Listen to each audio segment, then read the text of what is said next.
Neeraj Josh വന്നത് കലോത്സവത്തിൽ പങ്കെടുക്കാനല്ല, ചേച്ചി അഞ്ജനയുടെ കൈപിടിച്ച് നീരജ് വന്നത് കലോത്സവം ദൂരെ നിന്ന് കാണാനാണ്.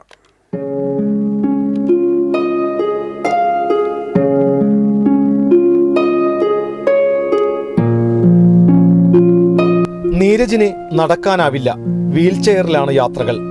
അല്ലു അർജുന്റെ സിനിമകളും പാട്ടും ഏറെ ഇഷ്ടമുള്ള നീരജിനെ പുറത്തേക്കുള്ള യാത്രകൾ ഏറെ ഇഷ്ടമാണ്. പക്ഷേ ആരെങ്കിലും കൈത്താങ്ങാവണം. കുന്നംകുളത്ത് കലോത്സവം പെയ്തിറങ്ങുമ്പോൾ നീരജിനെ പങ്കെടുക്കാനാവില്ല, പക്ഷേ കാണാമല്ലോ. നീരജ് അങ്ങനെ വീട്ടിൽ അടച്ചിരുന്നു കൂടാ എന്ന് ചിന്തിച്ചത് അഞ്ജലിയാണ്. അഞ്ജലിയുടെ അമ്മാവന്റെ മകനാണ് നീരജ്.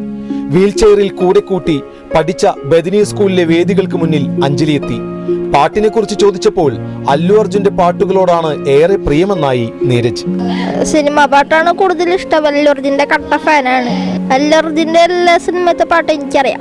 എല്ലാ ജോണറും കേട്ട് എല്ലാ ഭാഷയും ഞാൻ കാണാറുണ്ട്. അങ്ങനെ മലയാളം ഡബ്ബാണ് കൂടുതൽ കാണാറ്.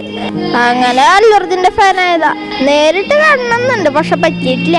പുതുശ്ശേരിയിൽ താമസിക്കുന്ന ബാംഗ്ലൂരിൽ ജോലിയുള്ള അഞ്ജലി അവധിക്ക് നാട്ടിൽ വന്നതാണ്. അനിയൻ നീരജിന്റെ കണ്ണിലെ ഈ തിളക്കം കാണാനാണ് ചേച്ചി വീൽ ചെയറുമായി കലോത്സവത്തിനെത്തിയത്.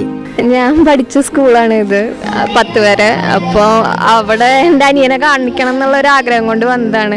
പിന്നെ ഇവിടെ കലോത്സവം നടക്കുന്നുണ്ടല്ലോ, അപ്പോൾ അതിനെ കാണാൻ വേണ്ടിയിട്ട് ഞങ്ങൾ ഫാമിലി ആയിട്ട് വന്നതാണ്. ഞങ്ങളിവിടെ മാർഗംകളിയുടെ ഭാഗത്തേക്ക് പോയി പഠിപ്പിച്ചു കൊടുക്കുമ്പോഴൊക്കെ പാടും. അല്ലാതെ സിനിമ പാട്ടുകളൊക്കെ അവൻ തന്നെ യൂട്യൂബൊക്കെ നോക്കി കണ്ടു പഠിച്ചു. വേദികൾക്ക് മുന്നിൽ ദൂരെ നിന്ന് മാർഗം കളിയും മറ്റും കണ്ട് നീരജ് മടങ്ങി. അല്ലു അർജുന്റെ പുഷ്പ 2 കാണാൻ ചേച്ചിയോടൊപ്പം തിയേറ്ററിലേക്ക്.